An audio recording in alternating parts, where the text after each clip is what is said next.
ചരിത്രപ്രസിദ്ധമായ ചേർത്തല വാർനാട് ദേവീക്ഷേത്രത്തിലെ കുംഭഭരണി മഹോത്സവത്തിന് കൊടികയറി. ദേവീസ്തുതികൾ നിറഞ്ഞു നിന്ന അന്തരീക്ഷത്തിൽ നടന്ന കൊടിയേറ്റ് ചടങ്ങിൽ ആയിരക്കണക്കിന് ഭക്തജനങ്ങൾ പങ്കെടുത്തു.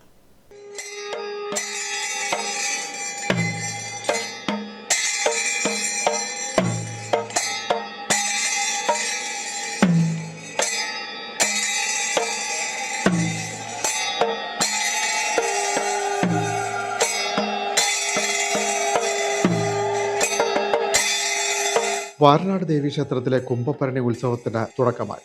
വാദ്യമേളങ്ങളും ദേവീനാമജപങ്ങളും വായ്ക്കുരവകളും കൊണ്ട് മുഖരിതമായ അന്തരീക്ഷത്തിൽ ക്ഷേത്രതന്ത്രി കടിയക്കോൽ വാസുദേവൻ നമ്പൂതിരി ഉത്സവത്തിന് കൊടികയറ്റി.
ക്ഷേത്ര മേൽശാന്തി രാമേന്ദ്രൻ പോറ്റി, ശാന്തിമാരായ മുരളീധരൻ പോറ്റി, പ്രകാശൻ പോറ്റി, നാരായണൻ എംബ്രാൻ എന്നിവർ സഹകാർമ്മികത്വം വഹിച്ചു. തുടർന്ന് നടന്ന കൊടിയേറ്റ് സദ്യയിൽ ആയിരക്കണക്കിന് ജനങ്ങൾ പങ്കാളികളായി. കൊടിയേറ്റിന് മുന്നോടിയായി അഖില കേരള ധീവരസഭ വാർനാട് ശാഖയുടെ നേതൃത്വത്തിൽ ആഘോഷപൂർവ്വം കൊടിക്കയറും തെക്കേടത്ത് കോവിലകത്ത് രാജരാജവർമ്മ കൊടിക്കൂറയും സമർപ്പിച്ചു.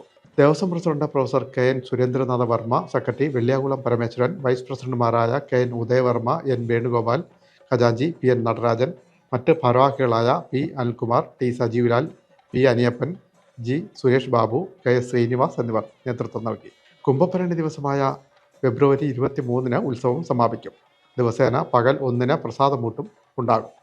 12-നും 14-നും പകൽ 1-ന് ഉത്സവബലി ദർശനം, 21-ന് രാത്രി 10:30-ന് പള്ളിവേട്ടയും 22-ന് വൈകുന്നേരം 5-ന് ആറാട്ടും നടക്കും. കുംഭഭരണി ഉത്സവ ദിനമായ 23-ന് രാവിലെ 4:30-ന് ഭരണി ദർശനം ആരംഭിക്കും. വൈകുന്നേരം 6-ന് 7 ഒറ്റത്തൂക്കങ്ങൾ, രാത്രി 8-ന് പിന്നണി ഗായകൻ മധു ബാലകൃഷ്ണന്റെ ഗാനമേള, 12:30-ന് 3 ഗരുഡൻ തൂക്കങ്ങൾ നടക്കും.